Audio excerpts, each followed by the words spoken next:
Well, hello, welcome back to Riyadh. Welcome back to quite an incredible, memorable fight week. We are now just 1 day away from the day of reckoning. We're going to have a little chat today. We've got the weigh-in days as well coming up. I'm delighted to be joined by Mr. Andy Clark and Mr. Frank Warren, Hall of Fame boxing promoter, of course, Frank Warren. Gentlemen, how are we? How are we finding it? Frank, I'll come to you first. Well, good morning to you, Mr. DAZN. Oh.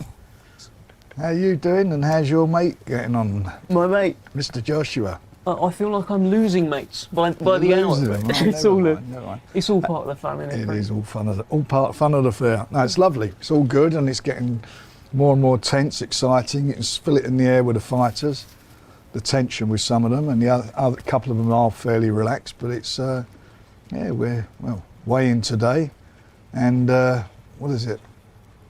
That just over 30 odd hours, and we'll have it here in the first bell with the first fight. It felt like yesterday, Andy. All these characters up there, all these enormous personalities. The one guy for me that stood out the most, that actually entertained the most, was Daniel Dubois. Absolutely. Just as Deontay Wilder was beginning to hit his stride, he interrupted him, didn't he, with a great line, and took great relish in doing it. And he really did stop him in his tracks. He wasn't expecting it, and I very much enjoyed that because he's been kind of building towards it this week, Daniel. He's been in really, really good form, and I think it took him by surprise. But that fight is a very, very interesting one. Everybody's concentrating mainly on the top two fights, but that is such an interesting fight. And yeah, it was a good kind of jamboree yesterday, wasn't it? Because you've got so many egos involved in all of these things. And that's what I always really enjoy, is watching people kind of jostle for it and who's going to get a seat even and who's not. And sometimes you see people arrive and they haven't got a name card and they're furious and they demand, and there's an extra seat stuck on the end and they're determined to say something. You know, it's great fun. Frank, what did you think of Daniel Dubois? I've never seen him like that before. No, I was pleased. I remember banging the table as he said it. Yeah. Come on, we've been waiting for this. No, he was. He straightened him up a bit, didn't he? Because he was just about to get into flow, Gerald, and then when he laid that on him, he was quite taken aback. But I like Gerald. I think he's quite, despite all the, what he's done in the past and the cheating and whatever, he seems to have straightened himself up a bit. But he is a character. There's no doubt about that. But Daniel's. As I said, in our previous interviews, he's got to really, really make a statement tomorrow night. I mean, there's a lot of pressure on him, But I generally think that he'll come through and do the business. I was watching a couple of interviews with Deontay Miller after that press conference as well, and actually his general energy at the press conference. It feels like he's now switching more to fight mode as well. He's not, like he said, I'm going to give AJ grace. I'm not going to say anything bad about Deontay Wilder as well. Whereas you compare that to the launch press conference, he had a go at everyone. Maybe he's kind of peaked a bit early with all the trash talk, and now it's getting closer and closer to having Daniel Dubois in front of him, punching him in the face. Well, it's reality. I mean, there'll be another confrontation today, head-to-head after the weigh-in. That'd be quite interesting. And, and the thing... What I'm pretty lucky about is to be, I'm right up front, you can see them and you're looking at them and you're trying to detect a little nuance or something, within them to see who's sort of getting the mental edge. And that's going to be interesting to see what happens today. What did we make of Joshua and Valin yesterday? It was kind of true to form, really, how it's been all week. Valin has had quite a lot to say, and I think he's found it slightly confusing that we've all felt like we're now seeing his real personality, because he knows himself better than we do, and his conviction is that this is how he's always been. He's just never really had the opportunity to talk as much as he has this week. And Joshua, I mean, I don't think anyone's got under his skin. I just think he's just maybe a bit sick of the whole rigmarole, the whole circus sometimes that surrounds fight week, and that's. Yeah, and if he is, then he is, and if he wants to show that in whatever way, then that's up to him.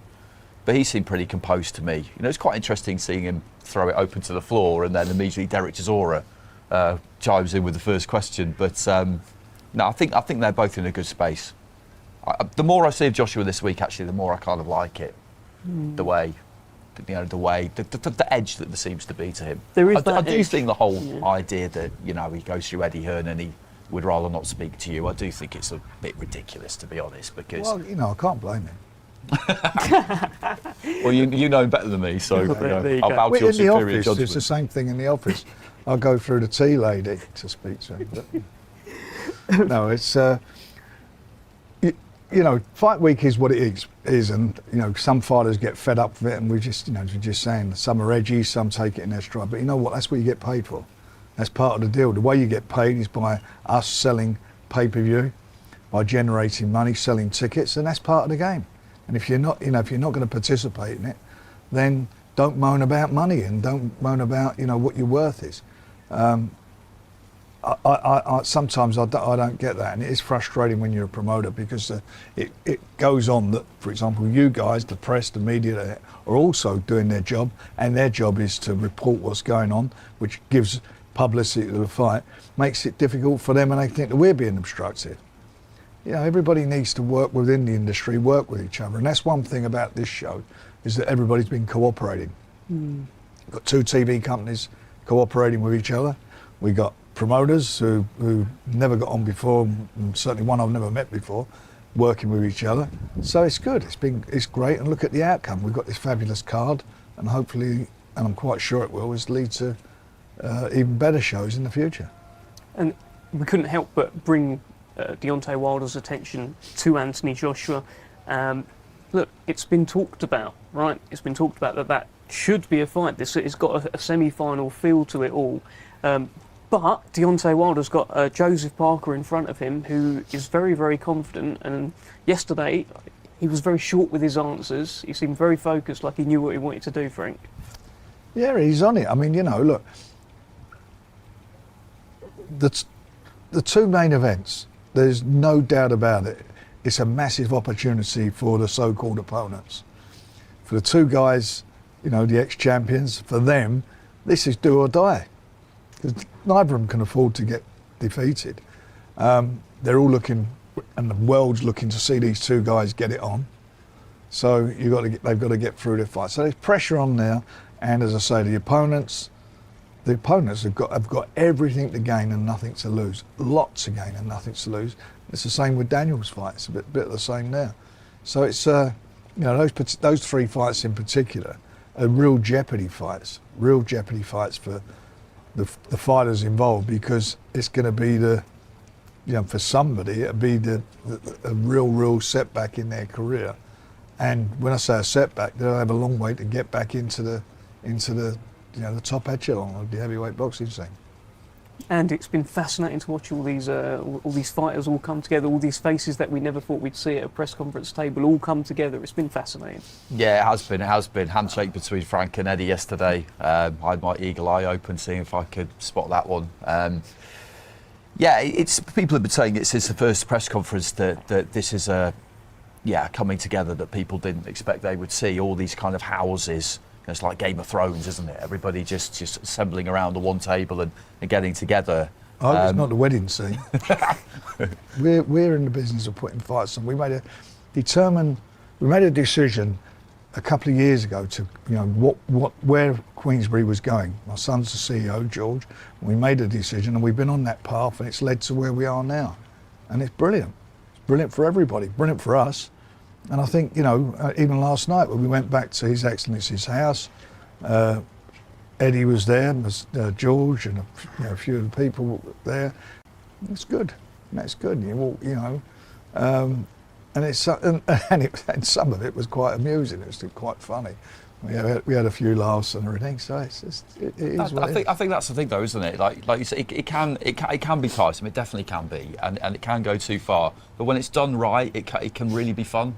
Yeah, kind of pantomime. It can be fun. I've got to tell you, I think few of these YouTube businesses will go out of business now when they haven't got this clickbait. If the conflict isn't so much there. If we're not giving it that, you know, where all those hits where Warren says Hearns this and Hearns says Warren's an arsehole and all this stuff, you know, it'll die, and they're going to have to create something else now to get them. That's the thing now. Even though everyone's working together, they're still trying to find a little avenue of conflict. All the time. I mean, I've had a few. You know, where is this? You know, what is this? Who cares? I mean, I honestly, it's irrelevant to me, because you know what? This is what I enjoy doing. I enjoy promoting. I really do enjoy being involved in it. I like, you know, we've got a great, well, you work there, we've got a great team, haven't we? Every really good camaraderie there. And like everything, when things are flying and they're going well, everybody's happy, and it's a nice challenge. I mean, like, you know, for some people, they've got kids and families, to be out here and not getting home till Christmas Eve, or in some cases back at Christmas, you sacrifice a lot, but let's have a good experience while we're doing it, rather than sitting here glowering at everybody across the table. And it's been a bit refreshing this time. Yeah. Speaking about good experiences, who are you looking at? Go on, say it. Do we think Anthony Joshua will have a good experience on Saturday night? And how important? Do we? If he wins, he will. Well, if he loses, he won't. How important is a win for Anthony Joshua right now? If he loses, then to be quite honest, if he loses, I think he'll have a hard climb back. He'll have a hard time to get back. It also depends how you lose. But if he was to be, beaten by Otto Walling, then it's going to be a long road back for him. No doubt about that. Look, he's an ex-champion, not a champion getting beat, and then you say, right, I'm going to have to get back into it, and and try and regain my title. You go further down the pecking order. Do you agree it would be a long way? Yeah, it would because, and he knows that. That's the jeopardy. They all know that. Losing to Alexander Usyk twice is one thing. No disrespect to Otto Wallin, he's not Alexander Usyk. Losing to him is a different situation entirely. So it's the jeopardy at heavyweight is always huge whenever they go in there. But that's why when you put lots of heavyweight fights on one card, particularly those top three that we've been talking about, the jeopardy is massive because it's snakes and ladders boxing, and with a defeat you can fall a long way, and there's no game next week for you to make amends. That's why it's not one of the many ways in which it's not like other sports. It's got to sit, hasn't it? You've got to sit with it, you've got to live it, you've got to read all the you don't have to read all the comments, but people will be saying he's done, he's finished, and clearly he does. Do you know what? I don't think the comments or anything means anything. If he gets beat, he knows himself. Don't need to read anything. Yeah. He knows it. He knows it better than you know it, and I know it. And that's maybe this week people say, oh, he seems a bit uptight and whatever. Of course he'll be uptight. His career's on the line. His future time. He ain't 21 years of age now. He's in his 30s, and he's been world champion, and he's had a couple of losses on his record. So's Deontay. Yeah, it's the same for Wilder, isn't it? Same. He's exactly the same position. He's come back. He's had one fight in 2 years, and I mentioned Daniel. Same for Daniel. Although he's a younger man, he can't afford a loss. He can't afford a loss at the moment. Well, Deontay Wilder actually talked about how after the Fury trilogy, he did toy with the idea of retirement, and then what seemed to change everything was that statue being built. It seemed to light something in him and inspire him to come back. I've still got a job to do. So, but if he does lose, I'm sure he'll start having those retirement. No one wants to see any of these guys go away because they're great for boxing. Boxing needs characters. It needs Anthony Joshua, who's a really popular fighter, certainly in the UK. It needs a Deontay Wilder, who's an exciting fighter. Even as a losing fighter, he's a bloody exciting fighter. He goes down fighting, doesn't he? He's not like he don't roll over, that's for sure. And we need them. But then also, for Joe Parker, he's a great story. So's Otto. Well, they're all great stories. But they can't all be winners. And at the end of the day, this show, Day of Destiny, is really what it's about. It's all these guys' destiny. There's a few fights on there where, a couple of guys are quite big odds on to win. Get that and understand that. But some of the fights on there, I think the Yajic Cameo and Makhmudov, terrifying man. I think that. Well, he looks a terrifying man, and he's he's certainly a big man. And I actually got he gave me a photograph of him to put in the window of my house to keep the burglars away. But he's a nice bloke. They're both nice blokes. But again, 50-50 fight. That's going to be an interesting fight. Two undefeated fighters. Exactly that, Frank. So many 50-50 fights. Thank you so much for joining us. Andy, I just want to close up with you. We are now just, a few minutes away really from the weigh-in. These fighters are going to see each other for the final time before they try to punch each other's faces in. What can you expect today? We saw something from Dubois and Miller yesterday, which was a bit of fun. What are you expecting today? I think we'll get some pretty intense face-offs today. I think the face-off at the weigh-in is the one that really means something. You get them during the week and they kind of go through the motions a bit, although it did look pretty meaningful between Dubois and Miller after the press conference. But at the weigh-in, it's different. That's when you can get the odds, push, shove.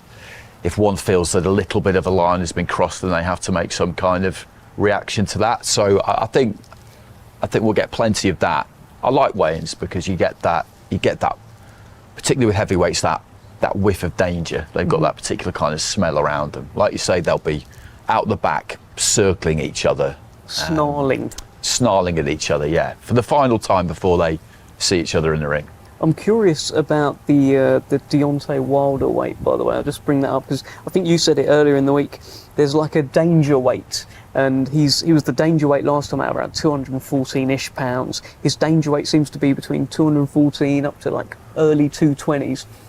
He's been a lot higher than that before as well, and against Tyson Fury he was like 238. But it looks like, from seeing him this week, he looks lean, mean. It looks like he's near danger weight. What do you think? No, I agree. It's always an entertaining game, isn't it, to look at a human and try and guess how much they weigh. And we all do it. It's hilarious. You kind of see people just like peering at someone like that and thinking, and like we can tell the difference between 5 or 10 pounds. But he does look to me like he's going to be, like 15 and a half, which is pretty much what 214 is. And that's where he's best. He was about a stone heavier than that, wasn't he, against Tyson Fury? Because I think he was just a bit confused after what happened in the second fight. But he doesn't need to be that heavy. That power, that elasticity, that doesn't come from having extra weight. It just doesn't. It's that natural, sinewy kind of strength that he's got. So yeah, I'd love to see him come in around that weight. What about Anthony Joshua? This will be the last time that he looks at Otto Wallin before they fight. Now, we've seen a couple of face-offs. We saw at the launch press conference there was a little bit of finger wagging, there was a little bit of don't be shaking my hand if you're going to speak like this. Yesterday, I'm not sure there were too many words exchanged. What do you reckon will happen today? I think Joshua, to be honest with you, again at the face-off, he's a very, very imposing physical specimen, Joshua. I mean, somehow you can lose sight of that sometimes because you're just used to seeing somebody. He weighed in at just under 18 stone last time, which was heavier than the kind of 240 or around there that we've seen him most of the time, but he is an absolute unit, and I think we can expect to see him try and intimidate Wallin, and just lay down that marker on him as if to say, listen, you've done a lot of talking this week.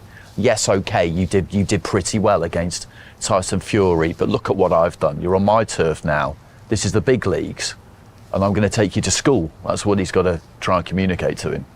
Good note to end on, Andy Clark. Well, stick with us, guys. I mean, in just a few minutes now, we will be back for the weigh-in, and these fighters are going to look into each other's eyes for the final time before the day of reckoning.